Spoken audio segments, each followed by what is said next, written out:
જય શ્રી રામ, જય માતાજી, જય દ્વારકાધીશ બધા મિત્રોને સ્વાગત છે પાછો એક નવા મોટા વ્લોગમાં। તો આપણે આ નવી ચેનલ બનાવી છે અને આની અંદર આપણે મિની વ્લોગ 8-9 મૂક્યા છે અને પછી થોડીક પગમાં વાગ્યું છે એટલે એ રનિંગ ચેલેન્જ રાખ્યો હતો એટલે એ બંધ રાખ્યો અને હવે આ ચેનલમાં પહેલો નવો વ્લોગ છે, ફર્સ્ટ વ્લોગ। તો તમે સબસ્ક્રાઈબ કરો અને થોડો ઘણો સપોર્ટ કરો।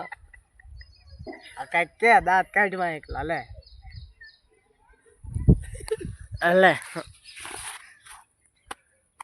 અને મિત્રો આ પાછળ કપા દેખાય એ આનો જ છે અને વાહે એ હાચડા એમાં કે બીજું કાંઈ નહીં આવડતું, ભણવામાં હાવ જીરો છે। બાકી હાચી એકડો આકે ઓર્ડર કરવા હોય તો ભાઈ આગુ ભાઈ કોમેન્ટ કરજો, નંબર આ બધું ભાઈ બહુ સારા હાથી કે આપણને કાંઈ આવડતું નથી। લે ભાઈ થોડુંક કંઈક કે ચેનલ વિશે एमी मित्र नवी चैनल बनाई सी है। यार मेरे को तो ऐसा धक धक हो रहा है, मेरे को भी मरा दे। मित्र हालो क्या છે સાંભળજો। હાલો મિત્ર, અમે આ નવી ચેનલ બનાવી છે ફાસ્ટમી કા સચ્ચી। આજ નથી રહ્યો પણ એમાં સપોર્ટ નથી મળ્યો, તમે આ ચેનલમાં સપોર્ટ કરો।